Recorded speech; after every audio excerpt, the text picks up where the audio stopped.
첼시가 이번 여름 이적 시장을 꽤나 바쁘게 보내고 있습니다. 마레스카 감독이 새롭게 부임한 이후에 그의 입맛에 맞는 선수들을 영입해오고 있죠. 그런데 이번 영입은 마레스카의 입맛에 맞는 수준을 넘어선 영입이라고 볼 수 있습니다. 보통 새로운 감독이 부임하게 되었을 때 본인이 이전 팀에서 가르쳤던 선수들을 데려오는 경우가 종종 있습니다. 테나가 안토니, 오나나를 영입해왔던 것처럼 말이죠. 물론 제가 하려는 이야기의 좋은 예시는 아니지만 이번 첼시의 영입은 절반은 성공한 영입처럼 보입니다.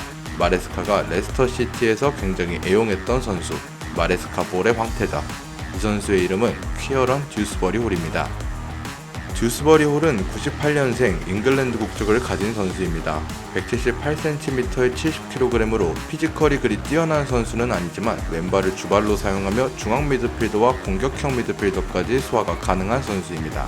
7살의 나이에 레스터시티 유스팀에 입단한 성골 유스로 블랙풀과 루튼타운에 임대를 간 것을 제외하고는 팀을 떠나본 적이 없죠. 그런 듀스버리 홀이 첼시로 이적하게 된 이유는 사실 따로 있습니다. 바로 레스터시티가 PSR 규정 위반으로 승점이 삭감될 위기에 놓여 있었던 것입니다. 덕분에 첼시는 레스터가 원하는 이적료보다도 적은 3천만 파운드, 하나 약 500억 원의 듀스버리 홀을 얻을 수 있었죠. 그렇다면 마레스카 볼에서의 듀스버리 홀은 어떤 선수인지, 그리고 첼시에서는 어떤 모습을 보일지 한번 알아보겠습니다. 듀스버리 홀은 쉽게 이야기하자면 육각형 미드필더라고 볼 수 있습니다. 그 육각형의 크기가 그리 크지는 않지만 작은 육각형 미드필더 정도라고 볼 수 있죠. 듀스버리 홀은 마레스카의 4-3-3 포메이션의 중앙 미드필더를 지난 시즌 가장 많이 소화했습니다. 3명의 미드필더 중 왼발의 장점을 살려 왼쪽 중앙 미드필더로 가장 많이 출전했죠. 4-3-3 포메이션의 체제에서 윙백에 인버티드하게 들어오며 더블 피벗을 만들면서 3위 빌드업을 시도하는 경우가 많았습니다. 그렇게 되면 자연스럽게 듀스버리 홀이 좌측 공격형 미드필더 위치에서 활약하게 되죠. 지난 시즌 듀스버리 홀의 히트맵입니다. 확연히 좌측면에 많이 머무는 것이 눈에 보이며 전진된 위치에 많이 포진되어 있는 듀스버리 홀의 히트맵입니다. 이렇게 전진된 위치에서 공을 소유한 듀스버리 홀은 실제로 지난 시즌 엄청난 스탯까지 기록했습니다. 지난 시즌 마레스카의 전술 속에서 리그 12개의 골과 14개의 도움을 기록하며 그의 공격적 재능을 보여주었죠.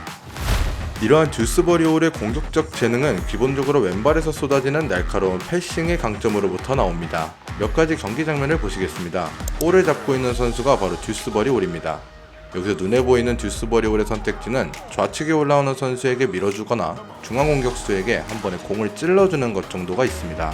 혹은 바로 옆에 있는 미드필더에게 내어주고 쇄도하고 있는 공격수에게 공이 운반되는 그 정도의 루트가 있겠죠. 하지만 듀스버리 홀은 쇄도하고 있는 공격수에게 본인이 한 번의 패스를 찔러 넣어줍니다. 듀스버리 홀의 패스에 대한 창의성이 굉장히 돋보이는 장면입니다. 다른 장면을 보시겠습니다. 좌측에서 공을 운반하고 있는 듀스버리 홀입니다. 듀스버리 홀은 3명의 선수에게 둘러싸여 마땅한 패스길이 없는 상황입니다. 앞쪽에서 쇄도하는 공격수에게 내어주는 선택지 정도가 최선일 것으로 보이죠.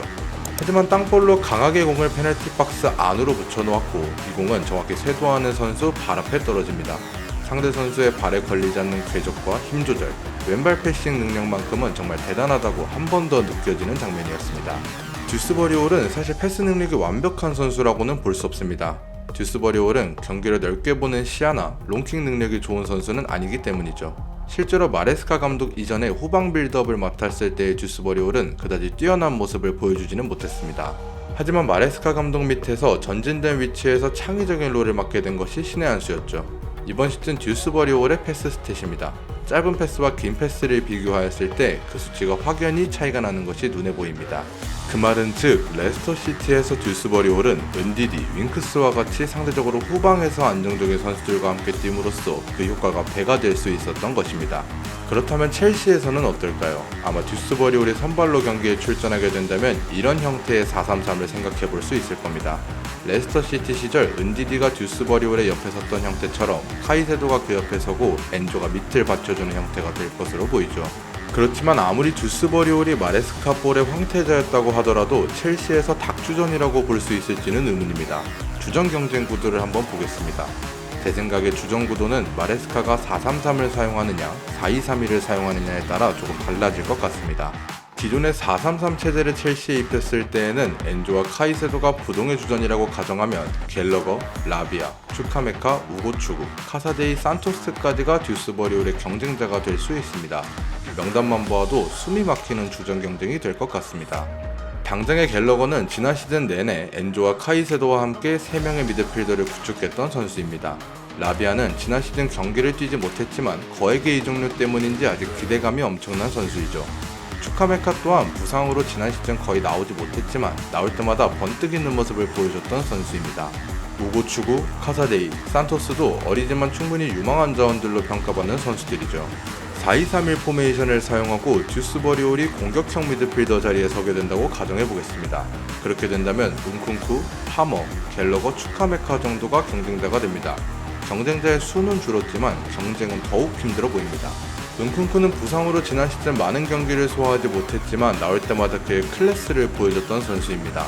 파머는 지난 시즌 윙어의 역할을 많이 소화했지만 마레스카 감독이 10번의 역할을 더 많이 소화하게끔 한다고 했기 때문에 경쟁 목록에서 빠질 수 없죠. 갤러거와 추카메카는 중앙 미드필더 위치에서도 소개드렸지만 공격형 미드필더도 충분히 소화가 가능한 선수들입니다. 이처럼 듀스버리올은 첼시에서 꽤나 험난한 주전 경쟁이 불가피할 것으로 보입니다. 하지만 마레스카의 전술을 누구보다 잘 이해하고 있는 마레스카 볼의 황태자였던 듀스버리올이기 때문에 주전 경쟁에서 조금은 유리할 수도 있다는 생각이 드네요. 마레스카 감독의 황태자 듀스버리올. 비록 그의 이적은 팀의 재정을 위해 결정된 것이지만 마레스카와의 재회는 꽤나 의미가 있을 것으로 보입니다. 그의 이름을 줄여 KDH라고 부르는 것처럼 KDB, 첼시가 잃어버린 데브라이너와 같은 모습을 보여줄 수 있기를 기대해봅니다.